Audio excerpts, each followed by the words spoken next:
இன்னைக்கு நம்ம பார்க்க போற ரெசிபி என்னன்னு பாத்தீங்கன்னா பச்சரிசி வச்சு ஒரு இனிப்பு செய்ய போறோம். வாங்க காய்ஸ் பார்க்கலாம். அதுக்கு நான் ஒரு கிளாஸ் பச்சரிசி எடுத்து ஊற வச்சுக்கிட்டேன். ஒரு 2-3 மணி நேரம் ஊற வச்சுக்கோங்க.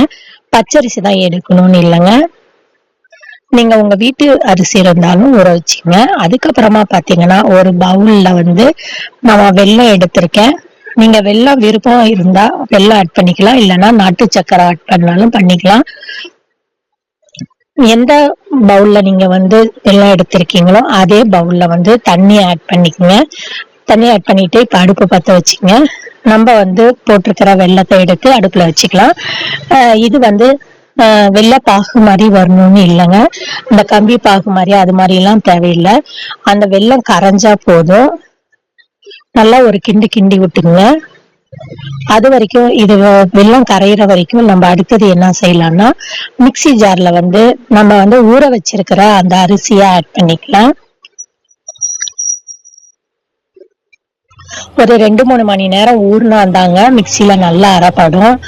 அதுக்கப்புறமா பாத்தீங்கன்னா நம்ம இப்ப மிக்சியில ஆட் பண்ணிட்டோம் ஊற வச்சிருக்கிற அரிசி. இப்ப ஒரு 3 ஏலக்காய் போட்டுக்கிட்டோம். அதுக்கப்புறமா ஒரு தேங்காவை உடைச்சி பாதியா உடைச்சி அந்த பாதியில நான் துருவி வச்சுக்கிட்டேன். அந்த தேங்காவை அந்த மிக்சி ஜார்ல ஆட் பண்ணிக்கோங்க. ஒரு 2 சுத்து அடிச்சதுக்கு அப்புறமா கொஞ்சமா தண்ணி விட்டு அரைச்சிக்கங்க. இந்த மாதிரி வரணும் பாருங்க. நல்லா நைஸா அரைப்பட்டுருச்சு. இந்த அளவு இந்த பதத்துக்கு வந்ததுக்கு அப்புறமா நம்ம ஒரு கடாயில அதை மாத்தி அதை பண்ணிக்கலாம். இப்ப நம்ம அந்த வெல்லம் கரைஞ்சிருச்சான்னு பார்க்கலாம். நல்லா கரைஞ்சிருச்சுங்க. நல்லா சுத்தமா நல்லா கரைஞ்சி வந்துருச்சு. இப்ப நம்ம அடுப்பு ஆஃப் பண்ணிக்கலாம். அடுத்தது ஒரு கடாயை எடுத்து வச்சுட்டு நம்ம அரைச்சி வச்சிருக்கிற அந்த அரிசி, தேங்காய், ஏலக்காய் எல்லாத்தையுமே இதுல ஆட் பண்ணிக்கலாம். இப்ப நான் அடுப்பு பத்த வைக்கல, ஏன்னா நம்ம அடுப்பு பத்த வச்சு கிண்டிக்கிட்டே இருக்கணும். அது கை விடாம கிண்டணும், இல்லைன்னா உருண்டையா வந்துடும். நம்ம அரிசி போட்டிருக்கிறதுனால உருண்டை ஆகிடும். இப்ப நான் அடுப்பை பத்த வைக்கல. இப்ப அதுக்கு முன்னாடி நம்ம கரைச்சி வச்சிருக்கிற அந்த வெல்லத்தை வடிகட்டி வச்சு வடிகட்டிக்கலாம். நீங்க கண்டிப்பா வடிகட்டி தான் போடணும், ஏன்னா ஏதாவது கல்லோ தூசியோ ஏதாவது இருக்கும் வெல்லத்துல. எப்பவுமே நீங்க ஏதாவது இனிப்பு செய்யறப்ப வெல்லத்தை இந்த மாதிரி கரைச்சி வச்சுக்கிட்டு அதுக்கப்புறம் வடிகட்டி போடுங்க. அப்பதான் நம்மளுக்கு ஒரு டிஸ்டர்பன்ஸா இருக்காது. இல்லைன்னா கல்லு குருணையா இருக்கும், ஒரு மாதிரியா இருக்கும், தூசிலாம் வரும். இப்ப நான் அடுப்பு பத்த வச்சு நல்லா கிண்டி விட்டுட்டேங்க பாருங்க. 2 மினிட்ஸ் தான். நம்ம அதை அடுப்பு பத்த வச்சோடனே அந்த அரிசி கட்டி படாம நல்லா கிண்டிக்கிட்டே இருக்கணும், இல்லைன்னா கட்டி விழுந்துரும். நல்லா கிண்டிகிட்டே இருந்தீங்கன்னா இந்த பதத்துக்கு வந்துடும். அதுக்கப்புறமா பாத்தீங்கன்னா நெய் ஆட் பண்ணுங்க. இப்ப நான் 1 ஸ்பூன் தான் ஆட் பண்ணிருக்கேன்.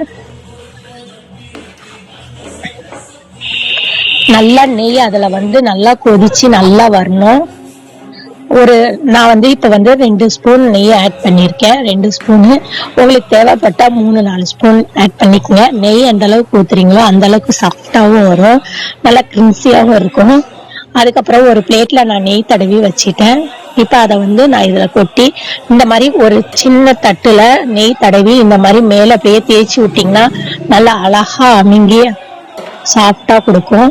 இப்ப நான் ஒரு தட்டுல அது நீங்க நல்லா ஆற விடணும். ஒரு 4-5 மணி நேரம் ஆற விடுங்க, இல்லைன்னா ஃப்ரீசர்ல வச்சிருங்க. ஆற விட்டுட்டு அதுக்கப்புறமா ஒரு பிளேட்ல மாத்திக்குங்க. நான் இன்னும் லைட்டா இப்ப கொஞ்சமா தான் ஆற விட்டேன். அதுக்கப்புறமா நான் பீஸ் அறுத்துட்டேன். நீங்க பாருங்க, இந்த கத்தியில பாத்தீங்களா ஒட்டாம வரும். நான் இன்னும் நல்லா ஆற விடல, ஆற விடாம செஞ்சதுனால கத்தியில எல்லாம் ஒட்டுது. நீங்க ஆற விட்டு இன்னும் அறுத்தீங்கன்னா நல்லா சாஃப்டா வரும். இங்க பாருங்க, நல்லா செம்மையா வந்திருக்கு. நீங்களும் இதை ட்ரை பண்ணுங்க. பாய்.